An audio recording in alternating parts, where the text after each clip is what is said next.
एक चाउमिन कहिलेकाहीँ चाहिँ घरमा नै यसरी बनाउँदा चाहिँ कति पछिसम्म त्यही स्वादको याद आइरहने क्या।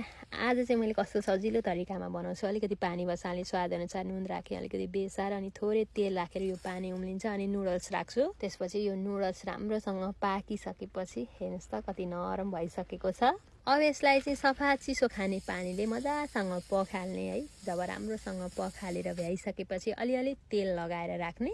अब बिहानै उसिनेर दिउँसो बनाउँदा पनि भयो है, अनि बेलुका बनाउँदा पनि भयो। अब म चाहिँ तुरुन्त बनाउँदैछु। मैले चाहिँ अलिकति तेलमा चाहिँ सुरुमा यो उसिनेको अन्डालाई फ्राई गर्छु, त्यसपछि चाहिँ एउटा प्लेटमा निकाल्छु। यसलाई सानो पिस पनि बनाउन मन लाग्छ। मैले सिस्सिँदै राखेँ। त्यसै गरी टुसा उमारेको चना केरो अनि मैले राखेँ यो लसुनको टुक्राहरू राख्दा एकदमै मिठो हुन्छ चाउमिन। चना केरो मजाले पड्किसकेपछि चाहिँ अब म राख्दैछु ब्रोकोली। त्यसै गरी म राख्दैछु मसिनो गरी काटेको यो क्याप्सिकम अनि प्याज पनि राख्ने। अब के भेजिटेबल मन लाग्छ सबै मैले हरियो खोर्सानी पनि राखेँ। एकदमै मिठो हुन्छ नि त। भेजीहरूलाई पनि एकैछिन पकाइसकेपछि हल्का सफ्ट हुन्छ। त्यसपछि मैले नुडल्स ओइरिएँ। अलिकति डार्क सोया सस, त्यसै गरी यो चाहिँ रेड चिली सस हो। कतिको पिरो खान मन लाग्छ, स्वादअनुसार नुन पनि राख्ने। नुन अघि नै पनि राखेको छ, विचार गरेर राख्ने। अब एकदमै सजिलो छ। सबै सामग्री सबैतिर लाग्ने गरी पकाइसकेपछि एकैछिन चाउमिन फ्राई गर्ने। त्यसपछि चाहिँ यो बोइल गरेर फ्राई गरेर निकालेको अन्डा राखिसकेपछि रेडी।